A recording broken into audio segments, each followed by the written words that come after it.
부탁드리겠습니다.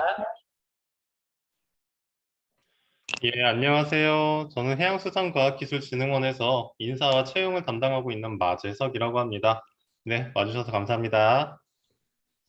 네, 그럼 지금부터 해양수산과학기술진흥원의 온라인 채용 설명회를 진행하겠습니다. 네, 발표자님 발표 자료 공유 부탁드리겠습니다. 네, 알겠습니다.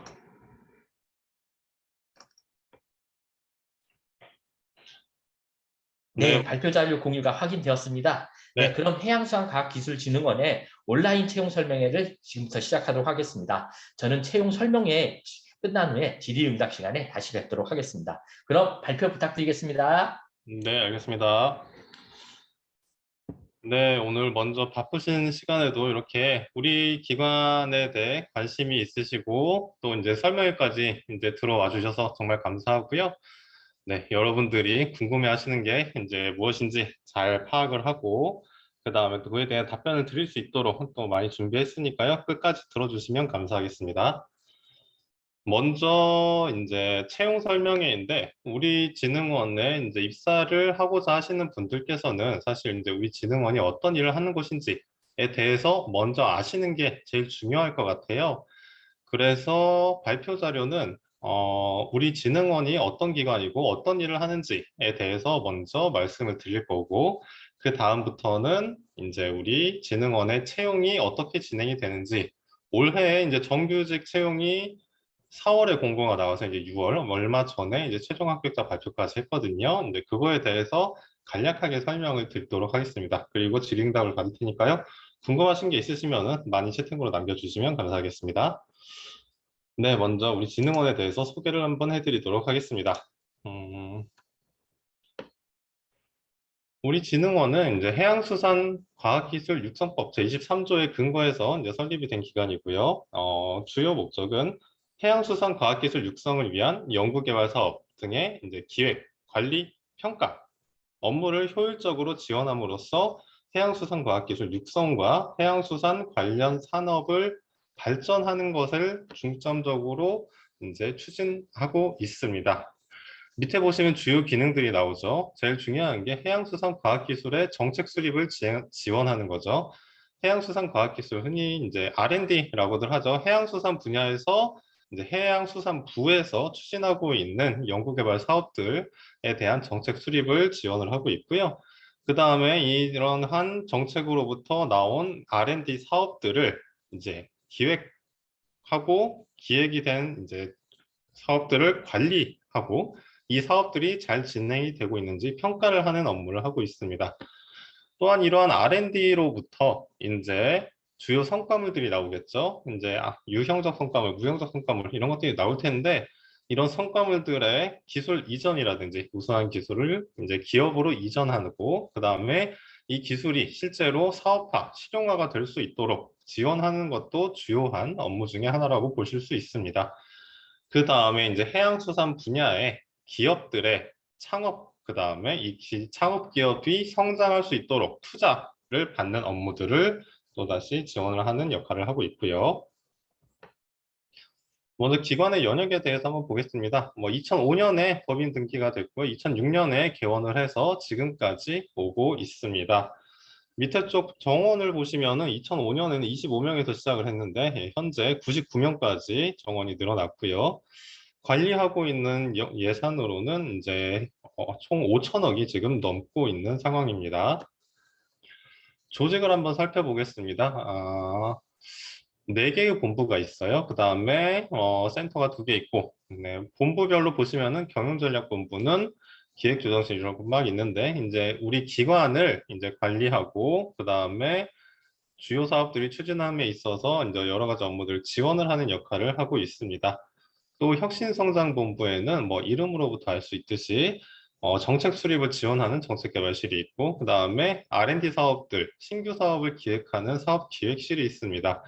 연구인프라 공동활용센터는 이제 앞으로 이제 좀 업무가 커질 텐데 이제 여러 가지 해양수산 쪽에 R&D를 수행하고 있는 이제 값비싼 장비들이 많이 있습니다. 이런 장비들을 활용하고 싶어하는 기업이나 기관이 있을 거거든요.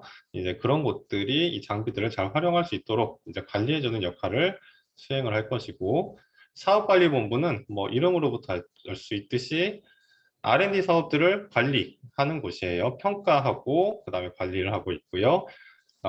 그다음에 산업진흥본부는 이제 우수한 R&D 성과물들을 사업화를 연계를 시키고 그다음에 기업들이 이제 성장해 나갈 수 있는 역할을 하고 있습니다.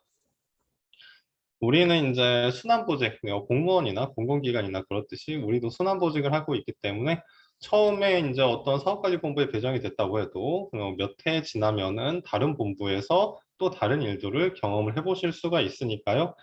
한번 여러 가지 본부에서 어떤 일들을 하고 있는지 우리 원 홈페이지에서 각각 이제 조직도에서 살펴보시면 또 직원들이 하는 업무들이 있습니다. 업무들이 내용들이 다 적혀 있으니까요. 관심 있으신 분들은 그런 것들도 한번 살펴보시면 좋을 것 같습니다. 네, 직급은 위와 같이 뭐 임원, 원장님이죠. 그다음에 수석, 책임, 선임, 원급 이렇게 되어 있고요. 맨 밑에 쪽에 사업을 보시면은 이제 최근에 이제 사업이 총 92개까지 늘어났고 가질 수도 급격하게 늘어나고 있는 것들을 볼 수 있습니다. 이 사업이나 과제는 R&D 사업을 얘기를 하는 거고요. 예산 같은 경우도 뭐 2018년도에 비하면은 거의 2배 가까이 지금 해양수산부 쪽에 R&D가 늘어난 모습을 보시고 있습니다. 먼저 이제 해양수산부 R&D 지원을 받아서 이제 2015년에서 2019년 동안 어떤 성과가 나왔는지에 대해서 한번 살펴보시면은 총 과제는 4천 건이 넘었고 사업비는 어마어마하죠. 그다음에 우리가 R&D 사업이기 때문에 논문, 그다음에 특허 이런 것들이 또 주요 성과로 집계가 되고 있다는 점 유의하시고요. 그 중에서 좀 우수하다라고 볼 수 있는 이러한 성과물들이 어떤 것들이 있는지 한번 간단하게 한번 살펴볼게요. 초고속 1번 초고속 컨테이너 검색기 개발인데요. 이제 컨테이너 내부에 있는 화물이 어떤 것들이 있는지 이걸 컨테이너를 열지 않고 외부에서 스캔 한 번을 통해서 이제 오븐에서 뭐 5분 정도의 시간을 통해서 스캔을 하면은 내부에 있는 컨테이너 내부에 있는 내용물들이 어떤 것들이 있는지 그런 것을 알 수 있는 연구기관에서 연구를 수행해서 기업으로 기술 이전이 된 아주 우수한 기술이다라고 보실 수 있고요. 그 외에도 4번 같은 경우는 뭐 중작업용 수중건설 로봇이 있습니다. 수중에 이제 뭐 파이프라인을 매립을 할 때, 원래대로라면은 사람이 깊은 바다면은 이제 사람이 내려가서 땅을 파고 파이프를 내리고 이런 작업을 할 수 없잖아요. 그러니까 이제 기계의 힘을 빌려야 되는데 그 작업을 자동으로 해줄 수 있는 그런 건설 로봇들까지 해양수산부에 지원을 받아서 이제 만들어서 이제 국내 또는 이제 베트남까지 해외까지 이제 사업화를 이 장비를 활용을 한 실적들을 내고 있습니다. 네, 이러한 이제 뭐 친환경 선박 요즘 이제 환경 쪽이 또 주요 이슈들이 많이 있지 않습니까? 연료, 연료를 역시 LNG로 바꾸는 선박의 연료도 LNG로 바꾸는 그런 작업들도 많이 이루어지고 있는데요. 이를 통해서 이제 해양으로부터 나오는 미세먼지라든지 이산화탄소, 온실가스를 감축하는 것들을 또 열심히 활발하게 연구 개발을 하고 있습니다. 어떠한 사업들이 주로 이제 추진되고 있는지를 살펴보도록 하겠습니다. 먼저 이거는 이제 우리 기관의 이제 운영 예산인데요. 한번 살펴보시고 이거는 이제 지나가도록 하고요. 해양수산부의 R&D 사업, 주요 R&D 사업은 크게 보시면은 네 가지 카테고리로 좀 나눌 수가 있을 것 같아요.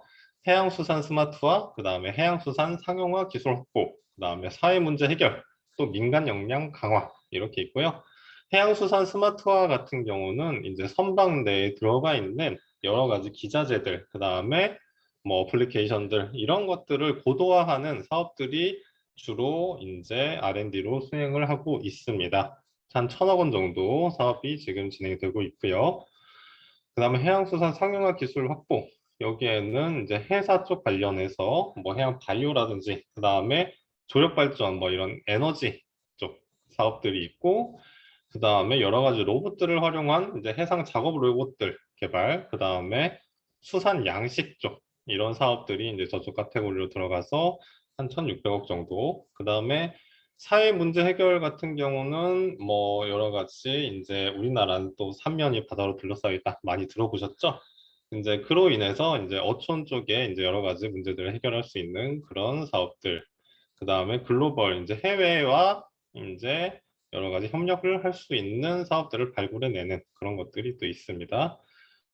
또 민간 역량 강화를 위해서 이제 식품이라든지 그다음에 여러 가지 기업들이 중소기업들이 이제 R&D 하고 싶은데 역량은 있는데 이제 자금이 부족한 경우에 그런 자금을 지원한다든지 또한 지역 균형 발전 그다음에 인력 양성을 위한 그런 교육 투자 이런 것들이 이루어지고 있습니다. 우리 원에서는 이제 해양수산부뿐만 아니라 해양경찰청에서 진행하는 R&D 사업들도 또 우리가 이제 관리, 이제 기획, 관리, 평가 업무를 수행을 하고 있어요. 해양경찰 쪽이니까 여러 가지 카테고리로만 한번 보시면은 골든타임 선수를 위한 뭐 수색 구조 기술 개발이라든지 불법 선박, 이제 불법 선박 대응을 위한 장비 선진화, 그 다음에 방제, 해양 오염 기름 유출이나 이제 여러 가지 오염 물질로 인한 이제 방제, 그걸 수거하는 그런 역량을 강화하는 것들이 있고요. 그다음에 여러분 드론 많이 들어보셨죠? 무인 항공기를 기반으로 해서 이제 해양을 관측하고 이제 관리하는 기술들이 있고, 그다음에 해양 사고 신속 대응 뭐 이런 것들이 있고 또 이제 대응 플랫폼 여러 가지 사업들이 해양경찰청에서도 진행을 하고 있습니다. 또 한번 보시면은 이제 아까 말씀드린 대로 이제 R&D를 통해서 이제 개발된 우수한 기술들을 이제 연구기관에서 개발한 기술들을 기업으로 이전을 해줘야 되잖아요. 그러니까 그 기술을 거래하고 그다음에 사업화를 지원하는 역할 그거를 우리 킴스트에서 중간에 껴서 징검다리 역할을 해주고 있고 또 이제 새롭게 창업을 원하는 분들이라든지 아니면 갓 창업한 지 얼마 되지 않은 이런 창업 기업들이 성장할 수 있도록 투자를 해주는 그런 투자금들을 어떻게 배분할 것인가 이런 것들에 대해서도 이제 끊임없이 고민을 하고 있고요. 그 다음에 우수한 기술이 있으면은 이 기술에 대해서 인증을 해주고 또 평가를 해줌으로써 이 기술이 사업화를 하는 데 있어서 좀 더 날개를 달 수 있도록 또 여러 가지 인증 제도들을 이제 해수부에서 운영하고 있는 인증 제도들을 저희가 이제 평가 기관이 되어서 이제 평가를 하고 있습니다. 네, 우리 킴스트에서는 이제 중장기적으로 어떠한 목표가 있는지를 대해서 한번 살펴보도록 할게요. 미션, 비전, 핵심 가치 뭐 이런 것들은 이제 취업을 원하시는 분들께서는 각 기관들 홈페이지에 들어가서 많이들 보실 텐데 우리 원컷도 한번 살펴보도록 하겠습니다. 우리 원의 미션은 먼저 해양수산 기술혁신과 산업진흥으로 국가 경제 발전에 기여하는 거예요. R&D 사업을 관리하고 평가하는 게 주요 업무이기 때문에 기술혁신이라는 말이 빠져서는 안 되고 또 이제 최근엔 몇 년 전부터 이제 기업들을 육성하고 해양수산 분야 산업 전체를 진흥해주는 역할이 또 강조가 되고 있으니까요. 기술혁신, 산업진흥 이 두 개 키워드를 꼭 기억을 해주시면 좋을 것 같습니다. 그 다음에 이제 비전 같은 경우에는 우리 원은 이제 해양수산 미래 가치를 창출하는 R&D 혁신과 성장의 동반자를 비전으로 삼고 있고요. 핵심 가치는 네 가지가 있죠. 전문 혁신, 창의 도전, 투명 공정, 포용 협력 이렇게 좋은 말들이 많이 적혀 있습니다. 전략 목표는 크게 이제 네 가지가 있고요. 뭐 주요 키워드들만 이제 잘 기억을 해주시면 좋을 것 같아요. 혁신 성장, 해양수산 미래가치 선도, 그다음에 성과 창출, R&D 관리 체계 혁신, 전략 목표 입영 같은 경우는 우리 진흥원이 내부적으로 이제 혁신을 통해서 이제 역량을 끌어올리겠다 이런 내용이고, 그다음에 3번 같은 경우는 이제 산업 생태계를 지속 가능하도록 조성을 하겠다. 이제 국민들이 이제 체감할 수 있는 이제 그런 사회적 가치를 이제 우선적으로 그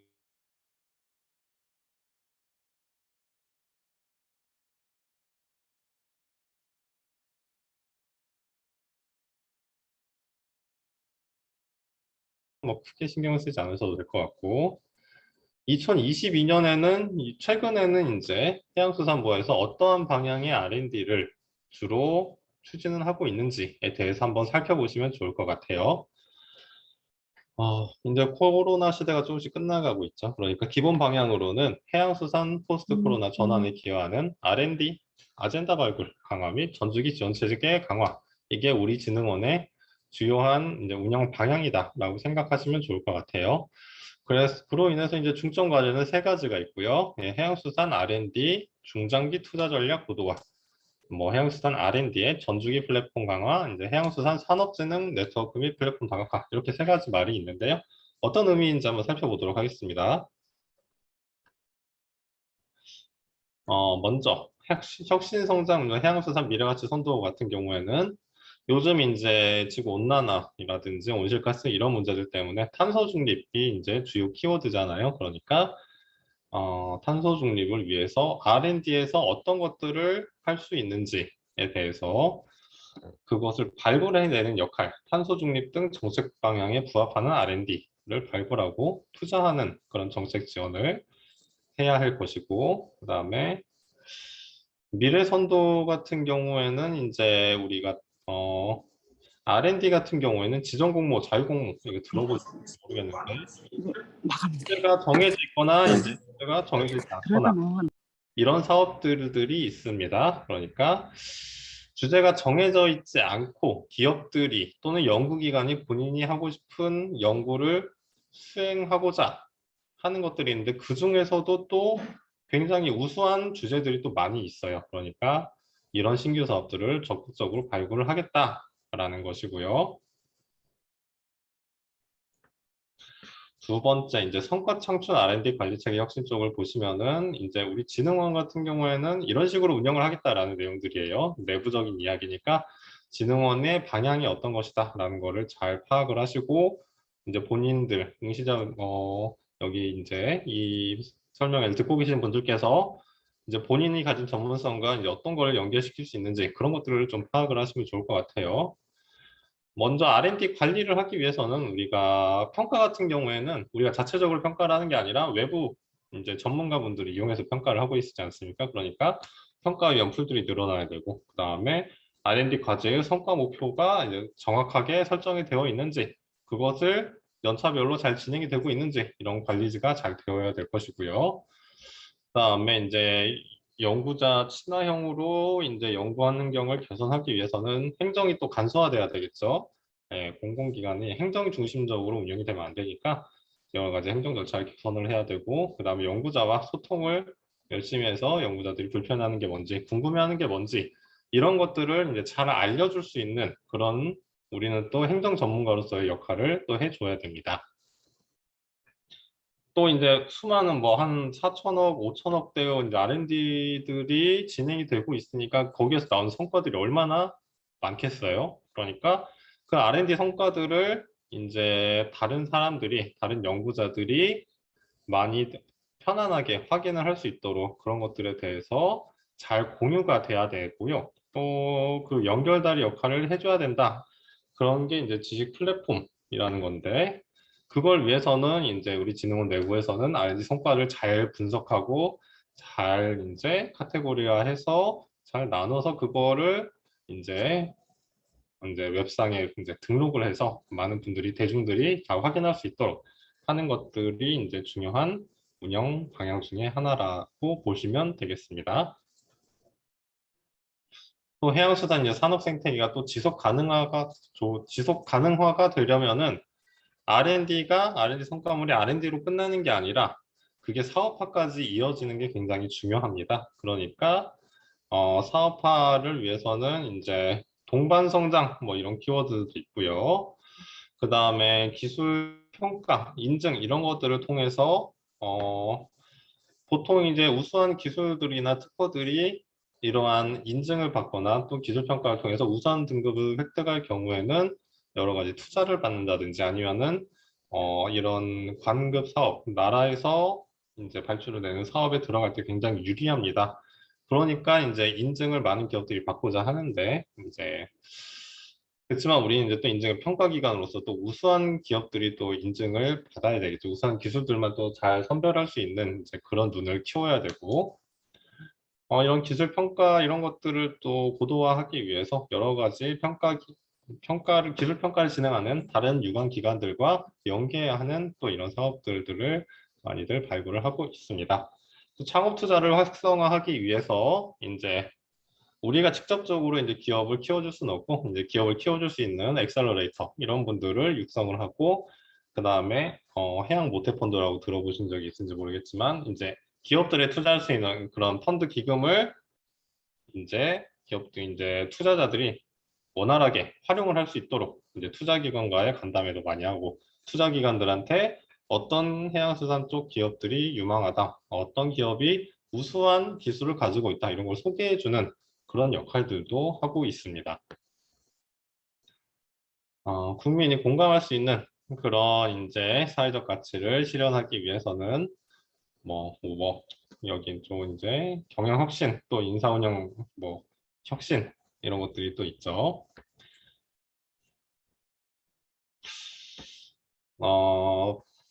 여러분들께서 바다 많이 들어보시고 휴가나 이제 기분 전환으로 바다에 많이들 가시겠지만, 그 바다가 또 어떤 가치가 있는지에 대해서 한번 간단하게만 한번 생각을 하는 시간을 한번 가져봤으면 좋겠어요. 먼저 바다는 맨 위에 왼쪽 위에 보시면은 지구 표면의 71%를 차지하고 있고, 생물의 이제 80%가 서식하고 있다. 그 다음에 또 밑에 보시면은 교역량의 78%를 바다 선박을 통해서 이루어지고 있다. 이렇게 또 옆에 오른쪽 보시면 먹거리의 25%를 이제 제공을 하고 있다. 라는 이제 통계 자료가 있습니다. 이런 걸 봤을 때는 해양수산부에서 R&D가 어떤 방향으로 가야 되겠구나.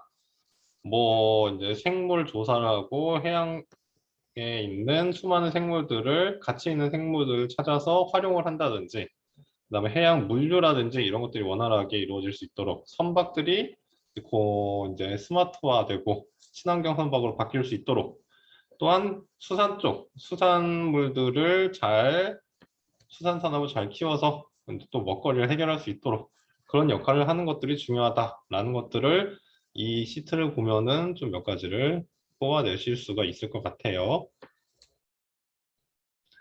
해양수산과학기술이 이제 필요한 이유가 뭐냐? 육상 차원, 육상 자원은 유한하죠. 아까 보셨듯이 이제 30%가 이제 육상인데, 바다에는 수많은 자원들이 있지만 사실 그걸 채취하는 것은 어렵기 때문에 이제 조금 고도화된 기술들이 필요하고, 또 그런 소중한 바다가 이제 오염이 되면 안 되니까 이제 해양 오염을 또 막아야 되고, 자연재해에 대해서도 우리 인간이 안전하게 이제 지낼 수 있도록 자연재해를 막고, 그 다음에 이제 해양 영토 중요하지 않습니까? 그래서 영토에 대한 권리를 강화하기 위해서 이제 해양을 어떻게 잘 보전을 해야 되는지 이런 것들에 대해서 한 번쯤 생각을 해보셨으면 좋겠고요. 해양수산 과학기술, 우리가 이제 R&D를 기획관리 평가하는 게 주 업무니까 해양과학기술에 대해서 한번 여러분들도 깊게 한번 생각을 해보셔야 될 것 같아요. 해양과학기술 그럼 단순하게 해양학과 또는 수산학과 이런 거 공부하는 사람들이 오는 곳이냐? 그렇지는 않습니다. 물론 그런 것들을 공부하는 것도 중요하지만, 실제로 친환경 선박이라든지 이런 거는 해양학과나 수산학과에서 공부하는 게 아니잖아요. 융합성이 굉장히 중요하다. 여러 과학 분야에서 이제 연구되고 있는 그런 것들이 바다로 해양수산이라는 이름으로 오게 되면은 다양한 분야의 기술들이 융합이 되어야 합니다. 왜냐하면 육상에서 쓰던 기술을 바다로 가져올 경우에는 그게 바다에 어떻게 적용이 돼야 되는지 이런 것들도 이제 연구가 필요하고, 그다음에 또 바다에서 하다 보니까 또 거대성이 있다. 육상을 실험실에서 이제 할 수 있는 것도 있지만, 일단 바다로 가면은 배를 타야 돼요. 그러니까 연구비 자체가 이제 단위가 달라지게 돼요. 그다음에 해양과학기지도 지어야 되고, 선박, 연구조사선이다. 그러면은 길이가 100m는 넘을 텐데, 그런 선박 짓는 게 또 금액이 또 어마어마하죠. 그 다음에 국제성이 있다. 바다는 이제 물론 경계는 있지만 모든 바다들이 또 이어져 있지 않습니까? 그러니까 국제 표준, 또 국제 협력이 매우 중요하게 지금 여겨지고 있습니다. 네, 그래서 이쪽은 살짝 이제 넘어가고요.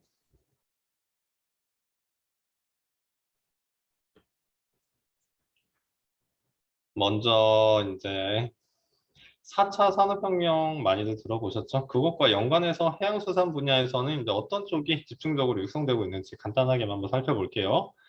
자율운항 선박, 스마트 양식, 스마트 해운항만 뭐 이런 것들에 대해서 보실 수가 있는데 자율운항 선박 같은 경우는 뭐 배가 굉장히 똑똑해져서 혼자 운행을 하는다라는 개념보다는 이제 여러 가지 배의 기능들을 이제 배 자체적으로 모니터링을 하고 이제 선원들이 최소화돼서 이제 바다를 항해할 수 있는 그런 똑똑한 선박들을 일컫는다. 요즘 이제 저게 중요한 이슈가 되고 있고 스마트 양식, 뭐 양식 같은 경우에는 우리가 수산물을 굉장히 많이 소비하잖아요. 광어회라든지 이런 것들 많이들 좋아하시는데 수산물 수요가 많이들 올라가고 그러고 있기 때문에 육상의 한정된 공간 또는 바다에 일정한 바다 가두리 양식을 해도 어쨌든 한정된 공간이니까 한정된 공간에서 어떻게 하면은 생산성이 높고 이제 수율이 높은 그런 양식 방법을 찾을 수 있는지 그런 것들에 대해서도 이제 생각이 필요하고 항만 같은 경우에는 이제 여러 가지 물류들이 이제 운반되는 것들이기 때문에 스마트 항만을 만들기 위해서는 어떤 장비들이 개발되어야 하는지 이런 것들에 대해서 우리 해양수산부에서는 이제 현재 집중적으로 육성을 하고자 계획을 하고 있습니다. 그다음에 국민 생활과 연결된 이제 R&D 이슈들 같은 경우에는 현재 이제 수산물 품질 안전성을 확보하는 게 중요하고 그다음에 해양 사고를 감축하기 위해서는 이제 어떻게 해야 될까요? 보통 이제 항해하시는 이제 선장님들이 물론 연안에 그런 연안에 지도가 굳이 없어도 다들 잘 알고 계시지만 그래도 더욱 안전한 항해, 그 다음에 스마트한 항해, 이제 기계가 자동으로 이제 항로를 설정하고 스스로 배가 움직일 수 있도록 하기 위해서는 이제 지도가 반드시 필요하죠. 이제 그래서 이제 해상을 관측하고 그다음에 해양 지도를 만들고 이런 것들이 이제 해양 사고를 감축하는 데 있어서 중요한 역할을 할 것이다 라는 것들이 있고요. 그다음에 해양을 끊임없이 연속적으로 관측을 해서 그 관측 자료를 통해서 관측 자료를 분석하고 재해를 예측하고 쓰나미라든지 뭐 태풍이 올 경우에 뭐 어떤 파도가 올 거라든지 이런 것들을 예측을 할 수 있어야 되고 그다음에 해양 환경도 관리하고 이런 것들에 대해서 이제 간단하게나마 여러분들께서 좀 생각을 해주시면 좋을 것 같습니다. 네, 이쪽은 살짝 넘어가고요. 그러면은 지금부터는 이제 잠시 동안 이제 여러분들이 살짝 좀 궁금해하시는 이제 채용이 어떻게 이루어지는지에 대해서 간략하게 살펴보도록 하겠습니다. 먼저 올해 정규직 채용을 기준으로 해서 한번 살펴볼게요. 올해는 채용 분야 같은 경우 정보원 직급으로 채용을 하고 있고 채용 분야 같은 경우에는 이제 이렇게 네 가지로 나눴습니다. 지원 자격, 맨 오른쪽 보시면 아실 수 있죠. 제한 없음 있고 청년 및 지역 인재, 청년 이렇게 적혀 있습니다. 사회적 가치를 실현을 위해서 이제 나라에서 청년 일자리 뭐 이런 거 청년 취업 이런 것들을 많이들 이제 이야기가 나오기 때문에 저희도 청년을 고용하는 데 앞장서자라는 의미에서 지원 자격을 좀 청년이라고 하면은 만 34세 미만의 이제 나이를 가지신 분들을 의미하고 있고요. 또한 이제 지역 인재들이 또 지역 대학을 재학 중이거나 졸업하신 분들이 또 많이 우리 원에 들어오실 수 있도록 하기 위해서 이런 제한 경쟁을 걸었어요. 그렇게 해서 총 전체 채용 인원은 9명을 올해 이제 정규직을 채용을 할 예정이고 상당히 많은 인원이 지금 채용을 했습니다. 작년 같은 경우는 11명을 이제 정규직 채용을 했고 올해는 9명 채용했고요. 과거에 비해서 작년과 올해에 좀 많은 인원을 채용을 했습니다. 지원 자격 같은 경우는 한번 보시면은 뭐 성별 학력 같은 거는 이제 대부분 그렇듯이 저희도 제한이 없고요. 국가공무원법 제33조의 1을 보시면은 결격사유들, 공무원 결격사유에 있는데 그것을 준용해서 공공기관에서도 이제 그 결격사유에 해당하지 않는 자를 이제 채용을 하고 있습니다. 그다음에 이제 병역을 이제 남자의 경우에는 병역을 수행했거나 이제 또 면제라든지 이런 것들이 있고 타 기관에서 다른 공공기관을 다녔던 경력이 있으신 경우에는 이제 뭐 여러 가지 비리에 연루되지 않았던 분들을 저희가 이제 채용을 하고요. 청년의 기준은 만 15세에서 34세인 분, 그다음에 지역 인재의 기준은 지방대학의 학생 또는 졸업자를 의미를 하고 있습니다.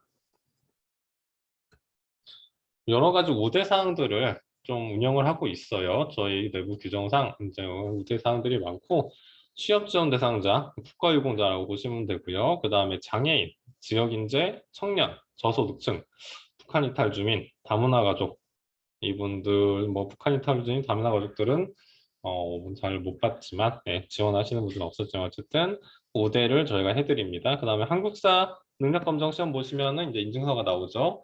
1급의 경우에는 이제 서류 전형에서 이제 2점, 2급은 1점 이렇게 받을 수 있고요. 우리 공공운에 이제 부친문서를 보면 연구관리 전문기관들이 이제 우리의 기관과 유사한 역할을 하고 있는 이제 다른 기관들이 있습니다. 그 기관들에서 채용 분야에 대한 업무를 할 경우에 사업관리 업무를 했다. 그러면 1년 이상 했다. 그러면은 또 가산점을 드리고요. 또한 우리 원에서 청년 인턴을 3개월 이상 했다. 그러면 또 서류 전형에서 가산점을 드리고 있습니다. 이 모든 가산점들은 다 서류 전형에서 이제 적용이 되는 것들이에요. 단 이제 취업 제한 대상자의 경우에는 각 전형별로 가점이 들어가는 점 이제 알고 계시면 될 것 같고요. 우리 원은 이제 위쪽부터 보시면 수습 기간 6개월이 있습니다. 근무 시간은 월요일에서 금요일까지 9시부터 저녁 6시까지 근무를 하시고 근무지는 우리 서울에 한 곳 있어요. 가끔씩 이제 지방에서도 이제 근무를 하냐 이런 질문을 하시는 분들이 계시는데 진흥원은 딱 본사 서울에 한 곳에만 있다라는 점. 그다음에 보수 수준은 이제 현재 규정상 이제 최대 5년을 경력을 인정을 할 경우에는 약 4,800만 원대의 연봉까지 이제 분포를 하고 있습니다. 정규직 같은 경우에는 서류 전형, 필기 시험, 면접 전형 이렇게 세 가지 전형으로 이루어져 있습니다. 합격자 결정적으로 보시면은 서류 전형에서는 채용 예정 인원의 50배수, 그다음에 필기 시험 같은 경우에 필기 시험은 직업 기초능력 검사 객관식 시험이죠. 그다음에 논술 시험, 우리는 논술 시험이 있습니다. 채용 예정 인원의 5배수를 이제 점수 순으로 선발을 하고 있고요. 또 인성 검사가 또 필기 시험에 있는데 인성 검사는 적격, 부적격으로 나오죠. 그 인성 검사에서 부적격으로 나오신 분들에 대해서는 저희가 또 탈락 처리를 하고 있다는 점 알고 계시면 좋을 것 같고요. 면접은 이제 사전에 온라인 필기시험 합격자들에 한해서 온라인 영양 검사를 하고 이제 그 다음에 이제 면접일에는 상황 경험 두 가지 면접을 실시를 하고 있습니다. 올해 같은 경우에는 얼마 전에 이제 16일 목요일에 합격자 발표를 했었습니다. 네, 저희 공고문에 있는 내용 그대로예요. 이제 전형 내용들 어떤 과목들이 있느냐, 각 전형에서 어떤 걸 판단을 하느냐에 대해서 자세히 적어 드렸습니다. 서류 심사는 뭐 지원 동기, 경력 경험, 뭐 의사소통 능력, 문제해결 능력 이런 것들에 대해서 심사를 하고 있고 대부분 가산점을 여기에서 받으실 수 있다라는 점. 그 다음에 이제 필기 시험 같은 경우에는 논술, 서술형이죠. 이제 논술 시험, 대학교 입학 이후에는 많이들 안 해보셨을 텐데 저희는 논술 시험이 있다는 점 알고 계시면 좋을 것 같고 객관식 문제, 그 다음에 인성검사 이렇게 있다. 그 다음에 면접 등 이제 정규직의 경우에는 주로 다대일 면접으로 진행을 하고 있다는 점 알고 계시면 좋을 것 같습니다. 앞에서 이 전형 반복과 전형 절차는 이제 그대로지만 전형 반복 같은 경우에는 올해 기준으로 이제 말씀을 드린 거고 내년에는 또 어떻게 바뀔지는 모르니까요. 내년에도 공고문을 관심 있으시면은 공고문을 항상 꼼꼼히 읽어주시면은 공고문 안쪽에 이제 많은 정보들을 여러분들한테 제공을 하고 있으니까요. 만약에 바뀐 사항이 있는지 한번 꼼꼼히 확인을 해주시면 좋을 것 같습니다. 네, 이상으로 이제 일단 우리 기관에 대한 설명과 그 다음에 채용에 대해서 간략하게 알아봤습니다. 많이 들어주셔서 발표하다가 보니까 몰랐는데 참가 인원분들이 굉장히 많네요. 네, 그럼 일단은 지금까지 발표를 마치도록 하겠습니다. 네, 들어주셔서 감사합니다. 네, 해양수산과학기술진흥원 인재육성팀의 마재석 연구원님께서 진행해 주신 채용 설명회를 마치고, 자, 이제는 그 홈페이지를 통해서 사전 그 참가 신청했을 때 남겨주신 질문과 또 이제 지금 방금 전에 그 채용 설명회 진행했을 때 남겨진 질문들을 물어보고 답변을 듣는 질의응답 시간을 갖도록 하겠습니다. 네, 먼저 저희 사전에 저희 홈페이지를 통해서 사전 참가 신청을 해줬을 때 남긴 질문 먼저 소개해 드리겠습니다. 네, 첫 번째로 김주은님께서 남기신 질문인데요. 해양수산과학기술진흥원의 채용 모집 시 경쟁률이 어느 정도인지 궁금합니다라는 그 질문을 남겨주셨습니다. 네, 요거에 대한 답변 좀 부탁드리겠습니다. 네, 경쟁률 같은 경우는 이제 여러분들이 공공기관 알리오라는 이제 사이트를 아시는지 모르겠어요. 이제 알리오를 보면은 거기서 이제 채용 정보들을 많이들 아실 텐데 알리오에서 우리 기관을 찾아 들어가 보시면은 다른 기관도 마찬가지고요. 채용 관련돼서는 이제 경쟁률이 얼마나 되는지 모든 게 다 적혀 있습니다. 정규직 기준으로만 말씀을 드리면은 한 50대 1 정도, 네, 올해 같은 경우는 한 41 정도, 경쟁률 41대 1 이 정도였어요. 네, 많은 분들이 우리 기관을 잘 모르시는 것 같아서 좀 더 많이 지원해 주시고 높은 경쟁률이 나오면 좋을 것 같습니다. 네, 그렇습니다. 네, 좀 첫 번째 답변 잘 들으셨는지 모르겠네요. 두 번째 질문 내용도 사전 참가자 분이 남겨주신 질문인데요. 백윤경님께서 남겨주셨습니다. 해양수산과학기술진흥원을 지원하기 위해서 NCS를 제외하고 직무 관련돼서 할 수 있는 공부란 어떤 것이 있을까요? 체험형 인턴 지원서를 보니 직무 관련 수업을 들은 것을 표시하는 항목이 있던데 이런 거에 관련된 수업이 어떤 것이 있을지 그런 예시가 좀 궁금합니다. 라는 질문을 남겼습니다. 네, 우리는 입사 지원서를 여기에서는 지금 입사 지원서 관련된 말씀도 하셔서 이제 그걸 먼저 말씀을 드리면은 입사 지원서 보통 공공기관들 입사 지원서에 학교 교육이랑 그 다음에 직업 교육 두 가지를 적는 란들이 있어요. 학교 교육란에는 여러분들께서 이제 고등학교 조졸자분들께서는 고등학교, 대학 조졸자분들께서는 대학교 때 들었던 여러 가지 과목 중에서 이거는 이 기관에 연관성이 있을 것이다 라는 것들을 다 적으시면 돼요. 적을 수 있는 만큼 적으시면 돼요. 경영학과다 그러면은 여러 가지 경영이나 기획에 관한 것들을 적으시면 되고, 공학도시다 그러면은 여러 가지 공학 관련된 내용들을 그냥 다 적으시면 돼요. 입사 지원서는 이렇게 하면 되고, 그 다음에 직업교육 같은 경우는 여러 가지 교육기관에서 하는 직업 관련 교육, 예를 들면 R&D 기획, R&D 관리, 평가 이런 교육들을 해주는 기관들이 있습니다. 그런 거를 찾아서 들으셨으면은 그런 것들을 받아서 수료증을 받으셔서 그걸 보고 작성을 하시면 되고, 그 다음 입사 지원서 관련 내용은 그렇고, 실제로 이제 채용 전형에 있어서 이제 필요한 것들은 여기서 말하는 ACS는 이제 우리 같은 경우는 직업 기초 능력 평가를 말하는 걸 거고, 우리 진흥원에서는 특별하게 이제 논술 시험이 있지 않습니까? 그러니까 논술 시험을 대비하기 위해서, 물론 논술 문제는 매년 새로운 문제들이 나오고요. 논술 시험을 잘 보기 위해서 끊임없이 해양수산 쪽 관련 기술들을 여러분들께서 아주 깊이 아시기는 쉽지 않을 거고, 그걸 끊임없이 그래도 어떤 기술들을 해양수산 쪽 분야에서 개발을 하고 있다. 이런 것들 정도는 이제 여러 가지 매체를 통해서 조금 많이 접하고 계신다면은 배경 지식으로 얇게나마 좀 폭넓게 알고 계시면은 일단 논술 시험 치를 때는 좀 좋을 것 같다라는 생각을 하고 있습니다. 네, 이번 답변은 여기서 마치겠습니다. 네. 네. 네, 두 번째 질문에 대한 답변 네, 잘 들었고요. 네, 제가 이 채용 설명회 해양수산 취업 박람회 여러 기관과 기업의 채용 설명회를 계속 듣고 있는데 지금 논술이 있다는 거, 요 진흥원에서는 요게 좀 특징인 것 같네요. 예, 그럼 세 번째 질문 네, 또 사전 참가자 이용준님께서 남긴 질문입니다. 해양수산과학기술진흥원 취업 준비를 하는 사람이 가져야 될 스펙과 마음가짐 중에 이 해양수산과학기술진흥원은 어떤 걸 좀 중점적으로 볼까요? 라는 질문을 남겼습니다. 스펙, 여기서 말씀하시는 스펙이라면은, 음, 이거는 조금 약간, 저도 약간의 생각이 필요한데, 왜냐하면은 취업 준비자분들이 가지고 계신 스펙이나 이런 것들은 실제로 이제 평가를 하는 면접이나 서류나 이런 평가를 하는 분들은 알 수가 없어요. 그러니까 취업 준비자분들께서 만약에 우리 진흥원에 들어오고 싶다. 그러실 경우에는 좋은 스펙이 있으면 당연히 좋겠죠. 그것과 별개로 이제 우리 진흥원에 들어오고 싶다라는 간절한 마음가짐 또한 중요할 것 같습니다. 그 간절한 마음가짐은 이제 여러 가지 해양수산 분야에 대한 배경 지식이라든지 뭐 입사 지원서를 성실하게 쓴다든지 뭐 이런 것들로 이제 표현이 되거든요. 예, 그러니까 일단은 마음가짐이 제일 중요하고 그 다음에는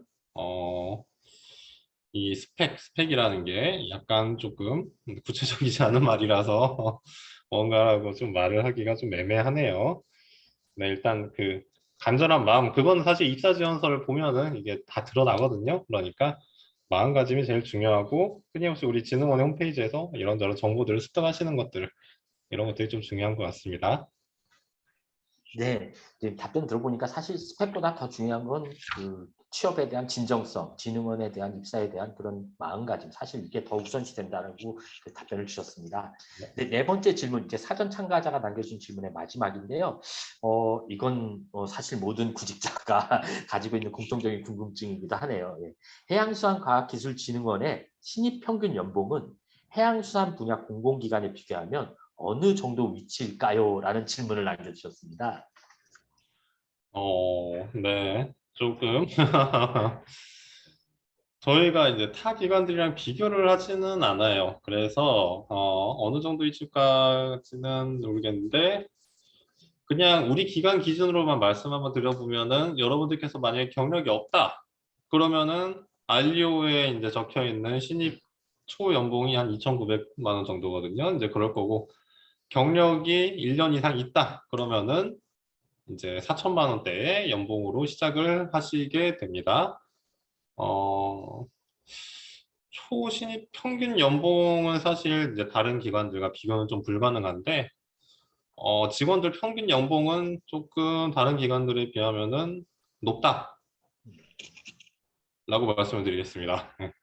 네, 아무래도 뭐 신입 구직자분들이라면 당연히 연봉에 대한 관심이 있으니까 이런 질문이 나온 것 같습니다. 네, 그럼 이번에는 저희가 이제 진행했을 때 나왔던 질문 중에 첫 번째 질문 하나 쓰고 오겠습니다. 김윤아님께서 남겨주신 질문인데요. 입사할 때 중요하게 보는 자격증이 있는지, 그리고 또 자기소개서나 이력서 중 가장 중요하게 보는 내용들은 무엇인지 궁금합니다라는 질문을 남겼습니다. 네, 입사할 때 이제 자격증 같은 경우에는 이제 사실 많은 분들이 뭐 컴퓨터 활용 자격증이라든지 뭐 이런 것들은 사실 기본으로 가지고 계신데 뭐 일단 요즘 젊은 분들은 이제 컴퓨터 활용은 기본이잖아요. 근데 자격증이 있든 없든 컴퓨터 활용할 수 있다라는 건 기본 전제적으로 깔고 가는 겁니다. 그러니까 그런 거는 사실 크게 중요하진 않고 뭐 해양수산 분야에 사실 뭐 변리사, 변리사, 뭐 변호사, 의사가 우리 기관에 오진 않을 거예요. 근데 변리사 같은 게 있다. 그런 조금 어려운 그런 자격증이 이제 굉장히 좀 중요한데 나머지 자격증을 뭐 기사나 뭐 기술사 뭐 이런 여러 가지 자격증들 같은 경우에는 그다음에 있는 것들을 적으시면은 이제 이 사람이 어 여러 가지 이제 열심히 취업을 뿐만 아니라 자기 발전을 위해서 이제 열심히 이제 했구나라는 게 티가 나는 그런 자격증들이 있거든요. 네. 근데 제가 볼 때는 거기에서 이제 컴퓨터 활용 관련 자격증은 조금 거기에선 빠지고 뭐 전공 관련 기사, 기술사 그다음에 기술 사업화를 위한 뭐 기술 평가사라든지 기술 가치 평가사라든지 뭐 여러 가지 그런 종류의 조금 특정 분야에 대한 이제 이런 자격증들이 있다. 그러면 조금 눈에 띄는 그러는 이제 입사 지원서가 될 거고요. 그다음에 자기소개서, 이력서. 우리 같은 경우 자기소개서나 이력서 중 중요하게 보는 내용은 뭐 다 중요합니다. 평가위원이 이제 띄엄띄엄 볼 것 같은데 서류심사위원이 수백 명의 입사 지원서를 다 꼼꼼히 봐요. 그래서 거기에서 뭐 기관명을 잘못 썼다든지 뭐 우리 해양수산 뭐 과학진흥원, 해양수산과학기술원 이런 식으로 기관명 잘못 썼다 그런 거 다 잡아내고 네, 그러니까 이제 입사 지원서 쓸 때 서술형 문항 쓸 때는 그런 거 굉장히 주의하셔야 되고요. 이력서 사실 이제 신입으로 뽑는데 우리가 뭐 경력자를 뽑는 거를 전제로 하진 않지 않습니까? 그러니까 자기소개서를 좀 꼼꼼히 쓰고 내가 해양수산 분야를 이렇게 잘 알고 있고 진흥원에서 와서 얼마나 열심히 할 것인지를 이제 표현을 해주는 게 좀 더 중요하지 않나라고 생각을 하고 있습니다. 네. 그럼 두 번째로 저희가 또 이제 그 진행 중에 또 남기신 질문인데, 요건 아무래도 발표자님께서 연구원이라는 그 직책이 있다 보니까 이런 질문이 나온 것 같습니다. 네, 학사, 석사, 박사 등 학위에 따라 이 그 해양수산과학기술진흥원에서 나오는 채용 공고가 다르게 공표가 돼서 나오는지, 또 만약에 블라인드 채용 등을 통해 학위에 따라 채용 조건이 다르지 않다면 방금처럼 이렇게 보다 높은 학위 소지자에게 뭐 특별한 가산 항목이 따로 있을까요? 라는 질문을 예, 방금 전에 그 황재상님께서 남겨주셨습니다. 네, 답변 부탁드리겠습니다. 네, 저희가 지금 현재 채용에서는 학력에 대한 구분이 없어요. 근데 그러기 때문에 학사, 석사, 박사냐 이거는 사실 채용이 된 다음에 저희가 알 수 있는 내용입니다. 현재로서 학력은 제한 없는데 만약에 필요하다, 우리 기관에서 필요하다라고 느낄 경우에는 뭐 석사, 박사 이런 제한 조건을 걸 수도 있죠. 근데 지금까지는 이제 한 2015년부터는 그 제한을 지금 걸지 않았고, 네, 앞으로는 물론 걸 수 있는 가능성은 있습니다. 네, 특별한 학위 소지자를 걸 수 있는 가능성은 있고요. 현재 최근 몇 년간은 학력에 대한 제한이 없이 이제 이것을 직원들을 채용을 했다. 뽑고 보면 학사도 있고 석사도 있고 이제 그렇다라는 점 알고 계시면 좋을 것 같습니다. 현재로서는 뭐 학위 소지자에서 뭐 아까 우대사항 보셨듯이 거의 우대사항 쪽에 학위에 대한 가산점은 없어요. 그런데 만약에 박사를 가지고 있다 그러면 경력에서 이제 몇 년 더 인정을 해준다든지 초임 선정할 때 초임 연봉 설정할 때는 약간 우대를 해드린다라는 점은 알고 계시면 좋을 것 같습니다. 네, 답변 감사했습니다. 네, 저도 사실 요 연구원이라는 어떤 직책 때문에 이게 학위에 따라서 뭔가 좀 틀릴 수 있다 생각했는데, 일단 대부분의 공공기관이 블라인드 채용으로 진행하다 보니까 뭐 사실 이런 부분에 대한 조건은 없지만 나중에 채용이 되고 나서는 어떤 호봉이라든지 경력에 산정이 될 수 있다, 이런 그런 좀 가산되는 항목이 있다, 이렇게 답변 들었습니다. 네, 좀 이제 마지막으로 이제 저희 그 해양수산 취업박람회에서 준비한 해양수산과학기술진흥원의 온라인 채용 설명회를 모두 마치도록 하겠습니다. 네, 그럼 발표하신 마재석 연구원님께서 마지막으로 저희 그 듣고 계신 분들에게 마무리 인사 부탁드리겠습니다. 네, 알겠습니다. 우리 해양수산과학기술진흥원은 이제 해양수산 분야에 대해서 이제 수준 높은 R&D 사업을 이제 기획하고 그거를 관리하고 그런 역할을 하고 있고 또 산업도 진흥하는 역할을 하고 있고 굉장히 폭넓게 이제 R&D의 시작과 끝을 다 관리하는 그런 이제 기관이기 때문에 여러분들께서도 만약에 입사를 하시게 되면은 이제 굉장히 즐거우실 거예요. 즐겁게 많은 일들을 이제 하실 수 있고 많은 경험을 하실 수가 있습니다. 그러니까 이제 많이들 우리 홈페이지 많이 찾아봐 주셔서 이제 채용 공고 나면은 바로바로 또 지원을 부탁드리도록 하겠습니다. 앞으로 이제 또 몇 년 뒤에 여러분들과 또 만나게 되면은 좋겠습니다. 회사 안에서 만나게 됐으면 좋겠습니다. 네, 지금까지 발표를 들어주셔서 감사합니다. 네, 이상으로 2022 상반기 온라인 해양수산 취업박람회 22일 진행된 온라인 채용 설명회 해양수산과학기술진흥원의 온라인 채용 설명회를 모두 마치도록 하겠습니다. 네, 아주 깔끔한 발표 자료였었고요. 저도 근래에 본 것 중에서 그다음에 발표도 아주 스무스하게 진행됐네요. 네, 네, 발표 고맙습니다. 네, 감사합니다. 네, 그럼 이상으로 2022 상반기 온라인 해양수산 취업박람회 온라인 채용 설명회 해양수산과학기술진흥원의 온라인 채용 설명회를 모두 마치도록 하겠습니다. 이상으로 저는 진행을 맡은 이도형이었습니다. 네, 감사합니다.